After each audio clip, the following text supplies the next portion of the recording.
Mtume Paulo aliandika mambo machache kutuonyesha.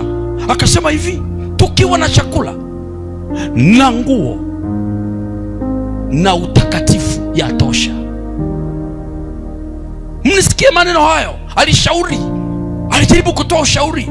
Wanaotaka zaidi ya hapo, unataka vita kwa tamaa ya fedha. Libya iko wapi leo? Niambieni, nchi ya Libya iko wapi? Nchi ya Libya ilipoanza kuweka makundi kati ya watu wa upande huu na watu wa upande huu, imefika wapi? Kama sio wakimbizi mpaka leo. Sudan Kusini iko wapi?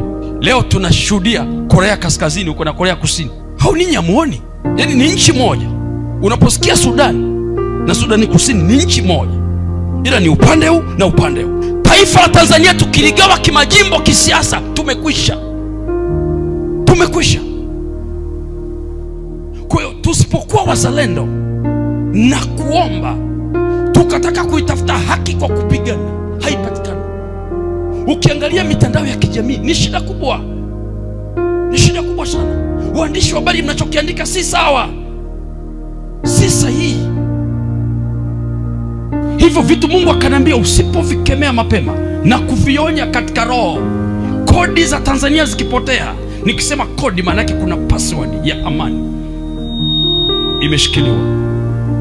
Kama adui ataenda kuzitoa zile password katika nchi hii, nchi kavamiwa, kukawa na makundi ya waovu wanaochonganisha serikali na wananchi kwa namna zao, kisiasa, kidini au kijamii.